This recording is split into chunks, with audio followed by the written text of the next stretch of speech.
Altius Fortius, faster, higher, stronger. And athletes have fulfilled that motto rapidly. The winner of the 2012 Olympic Marathon ran 2 hours and 8 minutes. Had he been racing against the winner of the 1904 Olympic Marathon, he would have won by nearly an hour and a half. Now, we all have this feeling that we're somehow just getting better as a human race, inexorably progressing. But it's not like we've evolved into a new species in a century. So, what's going on here? I want to take a look at what's really behind this march of athletic progress. In 1936, Jesse Owens held the world record in the 100 meters. Had Jesse Owens been racing last year in the World Championships of the 100 meters, when Jamaican sprinter Usain Bolt finished, Owens would have still had 14 feet to go. That's a lot in Sprinterland. To give you a sense of how much it is, I want to share with you a demonstration conceived by sports scientist Ross Tucker. Now, picture the stadium last year at the World Championships of the 100 meters. Thousands of fans waiting with bated breath to see Usain Bolt, the fastest man in history. Flashbulbs popping as the 9 fastest men in the world coil themselves into their blocks. And I want you to pretend that Jesse Owens is in that race. Now close your eyes for a second and picture the race. Bang, the gun goes off. An American sprinter jumps out to the front. Usain Bolt starts to catch him. Usain Bolt passes him, and as the runners come to the finish, you'll hear a beep as each man crosses the line. That's the entire finish of the race. You can open your eyes now. That first beep was Usain Bolt. That last beep was Jesse Owens. Listen to it again. When you think of it like that, it's not that big a difference, is it? And then consider that Usain Bolt started by propelling himself out of blocks down a specially fabricated carpet designed to allow him to travel as fast as humanly possible. Jesse Owens, on the other hand, ran on cinders, the ash from burnt wood, and that soft surface stole far more energy from his legs as he ran. Rather than blocks, Jesse Owens had a gardening trowel that he had to use to dig holes in the cinders to start from. Biomechanical analysis of the speed of Owens' joints shows that had he been running on the same surface as Bolt, he wouldn't have been 14 feet behind. He would have been within one stride. Rather than the last beep, Owens would have been the second beep. Listen to it again. That's the difference track surface technology has made, and it's done it throughout the running world. Consider a longer event. In 1954, Sir Roger Bannister became the first man to run under 4 minutes in the mile. Nowadays, college kids do that every year. On rare occasions, a high school kid does it.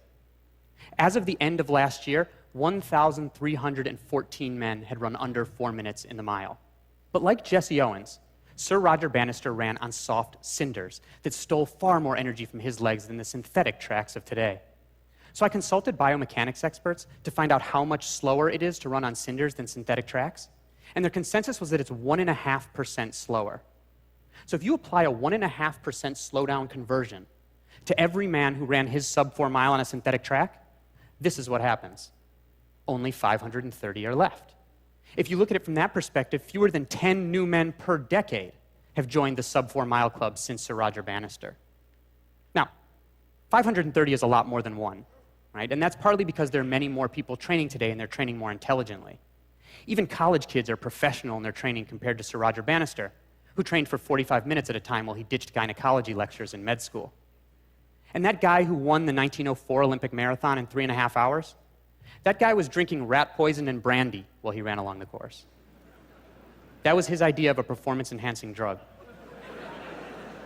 Clearly, athletes have gotten more savvy about performance-enhancing drugs as well. And that's made a difference in some sports at some times, but technology has made a difference in all sports, from faster skis to lighter shoes. Take a look at the record for the 100-meter freestyle swim. The record is always trending downward, but it's punctuated by these steep cliffs. This first cliff in 1956 is the introduction of the flip turn. Rather than stopping and turning around, athletes could somersault under the water and get going right away in the opposite direction. This second cliff, the introduction of gutters on the side of the pool that allows water to splash off rather than becoming turbulence that impedes the swimmers as they race. This final cliff, the introduction of full body and low friction swimsuits. Throughout sports, technology has changed the face of performance. In 1972, Eddie Merckx set the record for the longest distance cycled in 1 hour at 30 miles, 3,774 feet. Now, that record improved and improved as bicycles improved and became more aerodynamic, all the way until 1996, when it was set at 35 miles, 1,531 feet, nearly 5 miles farther than Eddie Merckx cycled in 1972. But then in 2000, the International Cycling Union decreed that anyone who wanted to hold that record had to do so with essentially the same equipment that Eddie Merckx used in 1972. Where does the record stand today? 30 miles, 4,657 feet. A grand total of 883 feet farther than Eddie Merckx cycled more than 4 decades ago. Essentially, the entire improvement in this record was due to technology. Still, technology isn't the only thing pushing athletes forward. While indeed we haven't evolved into a new species in a century, the gene pool within competitive sports most certainly has changed. In the early half of the 20th century, physical education instructors and coaches had the idea that the average body type was the best for all athletic endeavors. Medium height, medium weight, no matter the sport. And this showed in athletes' bodies. In the 1920s, the average elite high jumper and average elite shot putter were the same exact size. But as that idea started to fade away, as sports scientists and coaches realized that rather than the average body type, you want highly specialized bodies that fit into certain athletic niches. A form of artificial selection took place, a self-sorting for bodies that fit certain sports. And athletes' bodies became more different from one another. Today, rather than the same size as the average elite high jumper, the average elite shot putter is 2.5 inches taller and 130 pounds heavier.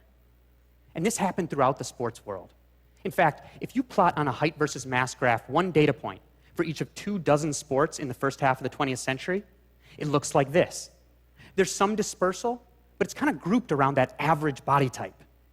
Then that idea started to go away, and at the same time, digital technology, first radio, then television and the internet, gave millions, or in some cases billions, of people a ticket to consume elite sports performance.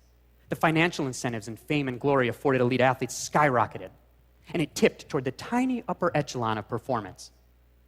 It accelerated the artificial selection for specialized bodies. And if you plot a data point for these same 24 sports today, it looks like this. The athletes' bodies have gotten much more different from one another. And because this chart looks like the charts that show the expanding universe, with the galaxies flying away from one another, the scientists who discovered it call it the Big Bang of body types. In sports where height is prized, like basketball, the tall athletes got taller. In 1983, the National Basketball Association signed a groundbreaking agreement, making players partners in the league, entitled to shares of ticket revenues and television contracts. Suddenly, anybody who could be an NBA player wanted to be, and teams started scouring the globe for the bodies that could help them win championships. Almost overnight, the proportion of men in the NBA who are at least 7 feet tall doubled to 10%. Today, 1 in 10 men in the NBA are at least 7 feet tall. But a 7-foot-tall man is incredibly rare in the general population. So rare that if you know an American man between the ages of 20 and 40 who's at least 7 feet tall, there's a 17% chance he's in the NBA right now. That is, find 6 honest 7-footers, 1 is in the NBA right now. And that's not the only way that NBA players' bodies are unique. This is Leonardo da Vinci's Vitruvian Man, the ideal proportions, with arm span equal to height. My arm span is exactly equal to my height. Yours is probably very nearly so, but not the average NBA player. The average NBA player is a shade under 6'7", with arms that are 7 feet long. Not only are NBA players ridiculously tall, they are ludicrously long.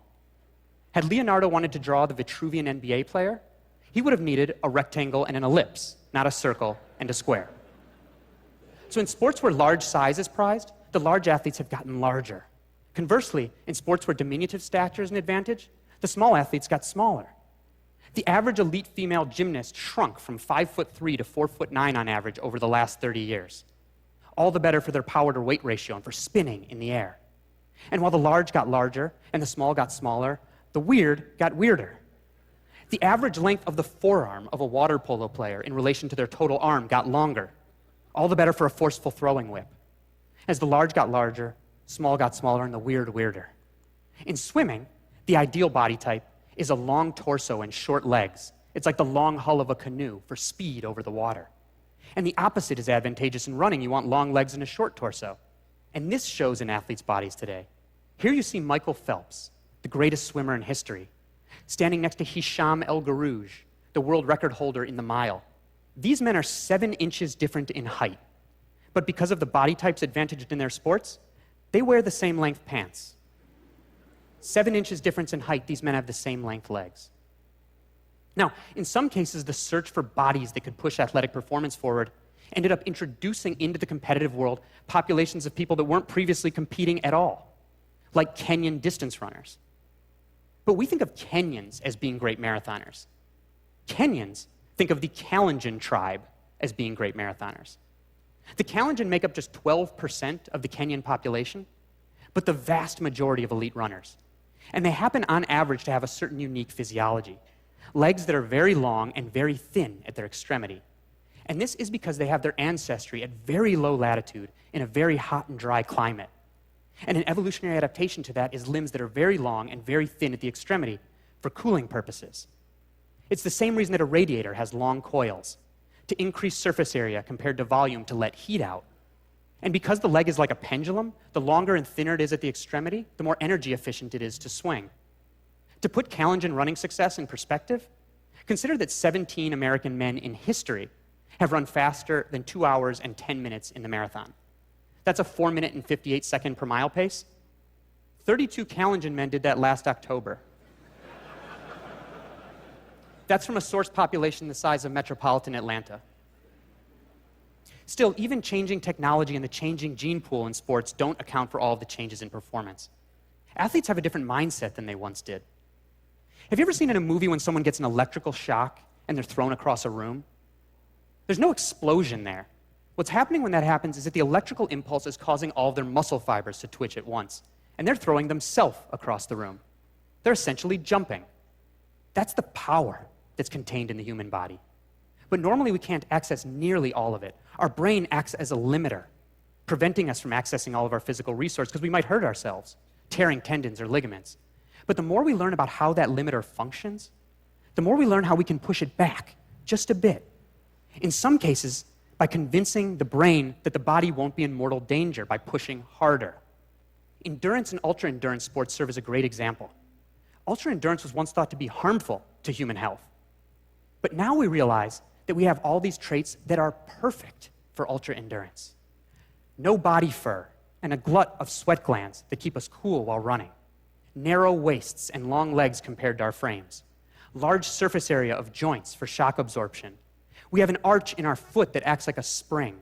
Short toes that are better for pushing off than for grasping tree limbs. And when we run, we can turn our torso and our shoulders like this while keeping our head straight. Our primate cousins can't do that. They have to run like this.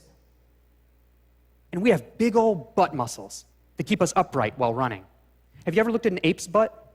They have no buns because they don't run upright. And as athletes have realized that we're perfectly suited for ultra-endurance, they've taken on feats that would have been unthinkable before. Athletes like Spanish endurance racer Kilian Jornet. Here's Kilian running up the Matterhorn with a sweatshirt there tied around his waist. It's so steep he can't even run here. He's pulling up on a rope. This is a vertical ascent of more than 8,000 feet, and Kilian went up and down in under 3 hours. Amazing. And talented though he is, Kilian is not a physiological freak. Now that he has done this, other athletes will follow, just as other athletes followed after Sir Roger Bannister ran under 4 minutes in the mile. Changing technology, changing genes, and a changing mindset. Innovation in sports, whether that's new track surfaces or new swimming techniques, the democratization of sport, the spread to new bodies and to new populations around the world, and imagination in sport.